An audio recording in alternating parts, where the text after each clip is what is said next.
Sir నమస్కారం sir. నమస్తే అండి. సార్ కేసీఆర్ నాని గారు మనం చూసాం ఎలక్షన్స్ కంటే ముందర టీడీపీ పార్టీ నుంచి బయటకు వచ్చి వైసీపీలో చేరి ఎంపీగా కంటెస్ట్ చేశారు. తమ్ముని చేతిలోనే ఓడిపోవడం చూసాం.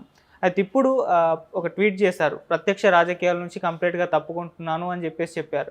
అంటే ఇంత సడన్గా ఈ నిర్ణయం తీసుకోవడానికి గల కారణం ఏంటి? అంటే వచ్చే ఎలక్షన్స్లో తనకు సీటు దొరకదనా, ఇచ్చినా కూడా గెలవలేని పరిస్థితి వస్తుందని చెప్పేసి ఎందుకు ఈ నిర్ణయం తీసుకున్నాడు సార్? మీ ఒపీనియన్ దీనిపైన? అంటే వచ్చే ఎన్నికల వరకు సస్టైన్ అవ్వాలి కదా.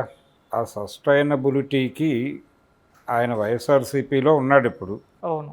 వైఎస్ఆర్సీపీ నుంచి కంటెస్ట్ చేసి ఓడిపోయాడు. సో ఇప్పుడు వైఎస్ఆర్సీపీకి రిజైన్ చేయటం ఇలాంటి పనులు ఏమీ చేయకుండా గౌరవప్రదంగా ప్రస్తుతానికి రాజకీయాల నుంచి నిష్క్రమిస్తున్నాను అని చెప్పాడు. గౌరవప్రదంగానే. ఇది గౌరవప్రదమైన నిర్ణయమే అని నేను అనుకుంటున్నా. ఇప్పుడు బయట రకరకాల ప్రచారాలు జరుగుతున్నాయి.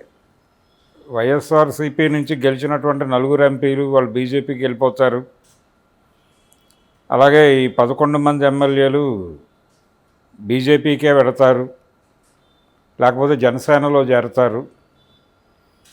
ఎందుకంటే తెలుగుదేశం పార్టీలోకి ఎంటర్టైన్ చేయకూడదు అని చంద్రబాబు అనుకుంటున్నాడని కూడా ఒక ప్రచారం ఉంది. అంటే గతంలో మా ఎమ్మెల్యేలను మీరు తీసేసుకున్నారు అని చెప్పి 2014లో గెలిచినప్పుడు వైఎస్ఆర్సీపీ నుంచి ఒక గొడవ జరిగింది. సో అది పునరావృతం కాకుండా ఉండటం కోసం ఆయన కూటమిలో ఉన్నటువంటి ఇతర పార్టీల వైపు వీళ్ళని డైవర్ట్ చేసేటువంటి అవకాశం ఉంది అనే ప్రచారం ఒకటి జరుగుతోంది. ప్రధానంగా ఎంపీలకు సంబంధించి అయితే బీజేపీలోకి వెళ్ళిపోతారు అనే ప్రచారం జరుగుతోంది. తప్పేమిటి వెళ్ళిపోతే? ఇప్పుడు గతంలో 2019లో టీడీపీ ఘోర పరాభవం పొందిన తర్వాత 23 సీట్లకు పడిపోయిన తర్వాత ఎంపీలు సుజనా చౌదరులు వీళ్ళందరూ బీజేపీ తీర్థం పుచ్చుకున్నారుగా. అప్పుడు లేని ఇబ్బంది ఇప్పుడు ఎందుకు వచ్చింది? అప్పుడు ట్రోల్ అయింది, ఇప్పుడు ట్రోల్ అయింది. అప్పుడు ట్రోల్ చేసిన వాళ్ళు ఒకళ్ళు, ఇప్పుడు ట్రోల్ చేస్తున్న వాళ్ళు ఒకళ్ళు. సో ఓడిపోయిన తర్వాత పార్టీలు ఫిరాయించటం అనేది సహజంగా జరిగేది. అంటే తమని కాపాడుకోవటానికి, అలాగే తమ నియోజకవర్గాల ప్రజల్ని ప్రజలకి వాళ్ళు ఇచ్చినటువంటి పర్సనల్ హామీలను నిలబెట్టుకోవడం కోసం కూడా పార్టీ మారటం వలన కొంత ప్రయోజనం ఉంటుంది. అంటే పర్టికులర్గా అధికార పార్టీతో ఉంటే కొంత బెటర్ సర్వీస్ చేయవచ్చు అనే ఉద్దేశంతో వీళ్ళు పార్టీలు మారుతున్నట్టుగా చెప్తారు, కానీ పైకి రక్షణ దొరుకుతుందనే ఉద్దేశమే. ఇక టార్గెట్ అవుతాం కాబట్టి టార్గెట్ కాకుండా తప్పించుకోవడం కోసం అధికార పార్టీలోకి దూకేస్తారు. ఇది ప్రోగ్రాం. కానీ వాళ్ళు బయటికి చెప్పేది ఏంటంటే, మార్కెట్కి చెప్పేది, మా నియోజకవర్గంలో ప్రజలకు మేము చాలా పర్సనల్ హామీలు ఇచ్చేసి ఉన్నాం, ప్రతిపక్షంలో ఉంటే కుదరదు కాబట్టి అధికార పక్షంలోకి వెళ్ళి ఆ ప్రజలకి ఆ హామీలు నెరవేర్చకపోతే మా రాజకీయ భవిష్యత్తు గందరగోళం అయిపోతుంది కాబట్టి మారుతున్నాం. ఇక్కడ సిద్ధాంతాలు ఏమీ లేవు. ఆ పార్టీ సిద్ధాంతం నచ్చి ఆ పార్టీలో ఉన్నాను, ఈ పార్టీ సిద్ధాంతం నచ్చి దీనిలో ఉన్నాను అనేది ఏం లేదు. ఎందుకంటే ఏ పార్టీకి ఏ సిద్ధాంతం లేదు కాబట్టి. వైఎస్ఆర్సీపీ జగన్మోహన్ రెడ్డి అయినా, లేకపోతే చంద్రబాబు నాయుడు టీడీపీ అయినా, లేకపోతే రాహుల్ గాంధీ గారు కాంగ్రెస్ అయినప్పటికీ, నరేంద్ర మోడీ గారు బీజేపీ అయినప్పటికీ వీళ్ళందరూ ప్రపంచ బ్యాంకు విధానాలని మాత్రమే అమలు చేయాలి. LPG liberalisation, privatisation and globalisation. LPG పరిధి దాటి ఏ నిర్ణయం తీసుకునే పరిస్థితి భారతదేశంలో ఏ రాజకీయ నాయకుడికి లేదు. ఎల్పీజీని కాదని నిర్ణయం తీసుకునే రాజకీయ నాయకుడు ఎవడు భారతదేశంలోనే లేడు. కాబట్టి వీళ్ళు ఎవరు పరిపాలించినా అదే పరిధిలో ఉంటుంది. మీరు చంద్రబాబు పరిపాలన తీసుకోండి, లేకపోతే జగన్మోహన్ రెడ్డి పరిపాలన తీసుకోండి, కేసీఆర్ పరిపాలన తీసుకోండి, రేవంత్ రెడ్డి గారి పరిపాలన తీసుకోండి, వాళ్ళ ఎల్పీజీ పరిధి దాటి వెళ్ళరు. కాకపోతే దానిలోనే గేమ్ ఆడతారు, ఆ పరిధిలో గేమ్ ఆడతారు. జగన్మోహన్ రెడ్డి సంక్షేమం అనే గేమ్ ఆడాడు, అది వర్కౌట్ అవ్వలేదనేది ఇప్పటి ఆయన అనుభవం. ఇది ఒక అనుభవంగా తీసుకుంటుంది పొలిటికల్ పార్టీసు దీన్ని ఒక అనుభవంగా తీసుకుని రికార్డు చేసుకుంటాయి. అంటే కేవలం సంక్షేమం కుదరదు, సంక్షేమంతో పాటు ఇంకేదో జోడించాలి. అంటే జగన్మోహన్ రెడ్డి ఏం చేశాడు, సంక్షేమం పేరు చెప్పి మిగిలిన నాటికి డబ్బులు ఎక్కడ ఉన్నాయన్నాడు. మొత్తం డబ్బులు మీకే ఇస్తున్నాను కదా అన్నాడు. అంటే వాళ్ళు ఇచ్చిన డబ్బులు వాళ్ళకే ఇచ్చి మీ డబ్బులు మీకు ఇస్తున్నాను కాబట్టి నాకు ఓటేయండి అన్నాడు ఆయన. ఈ సిద్ధాంతం ఫెయిల్ అయింది అనే ఉద్దేశంతో దీనికి ఇంకేదో యాడ్ చేయాలనేది ఇప్పుడు పరిశోధనలు జరుగుతున్నాయి. సో పార్టీలు మారటము, వీళ్ళేదో పెద్ద సైద్ధాంతిక నిబద్ధత ఉన్నటువంటి నాయకులు అనుకోనక్కర్లేదు, మారొచ్చు కూడా. అవినాష్ రెడ్డి బీజేపీలోకి పోతాడని ప్రచారం జరుగుతోంది, కేసులు తప్పించుకోవటానికి అంటున్నారు. తప్పించుకోవటానికి కూడా కావచ్చు. ఎందుకు జగన్మోహన్ రెడ్డి ఎన్డీఏకి సరెండర్ అయి ఉన్నాడు?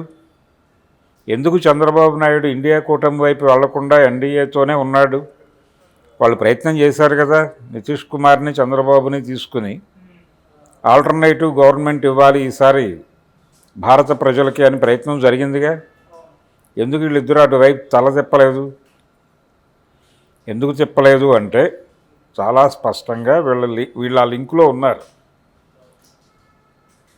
కేసీఆర్ ఎందుకు ఇక్కడ పూర్తి స్థాయిలో పార్లమెంట్ ఎన్నికల్లో బయట నిలబడ్డాడు అంటే డిజైన్డ్ ప్రోగ్రామ్ జరుగుతోంది.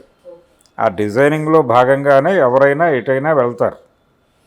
ప్రతి ఒక్కడికి లింకేజీలు ఉన్నాయి. ఆ లింక్ ఎక్కడ కదిలించి ఎవరిని ఇబ్బంది పెడతారో అనే భయాలు అందరికీ ఉన్నాయి.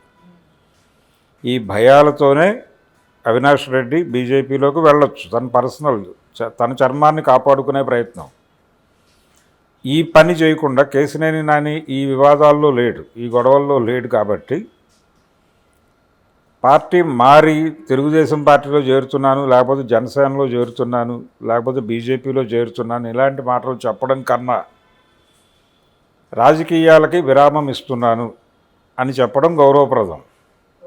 కొద్ది రోజులు అంటే ఆయన కుమార్తెను కూడా రాజకీయాలకు తీసుకొద్దామని ట్రై చేశాడు కదా. ప్రస్తుతం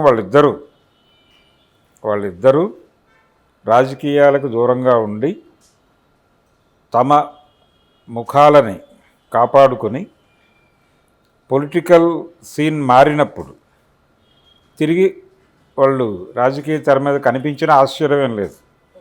ఆయన ఏదో ఈ రోజున రాజకీయాల నుంచి నిష్క్రమణ అంటే అదేదో పర్మనెంట్ నిష్క్రమణ అనుకోనక్కర్లేదు. రాజకీయ నాయకుల మాటలు, అలాగే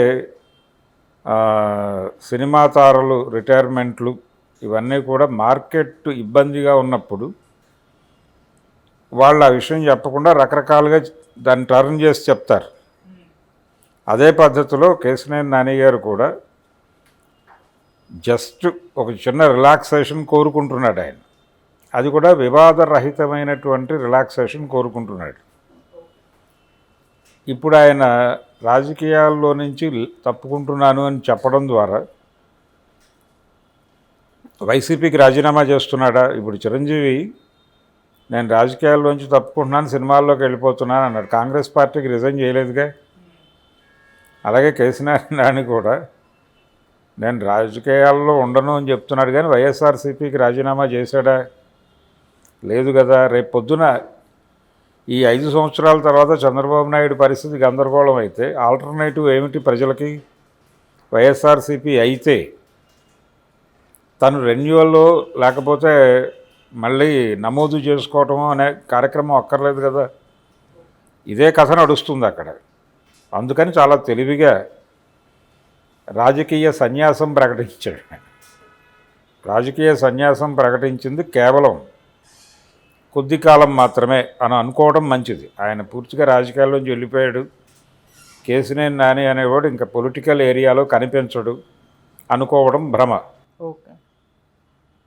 ఎప్పుడైనా సరే అవకాశం దొరికితే ఆయన తిరిగి పునరుత్థానం చెందుతాడు. దానికి ప్రిపేర్ అయిపోవాలి విజయవాడ పార్లమెంటరీ నియోజకవర్గ పరిధిలో ఉన్నటువంటి ఓటర్లు. ఈయన వెళ్ళిపోయాడు మనకి ఇక లేడు అనుకోనక్కర్లేదు. ఆయన ఏ క్షణంలోనైనా మళ్ళీ తిరిగి వాళ్ళ కళ్ళ ముందుకు వచ్చి ఓట్లు అడిగే ప్రమాదం ఉంది.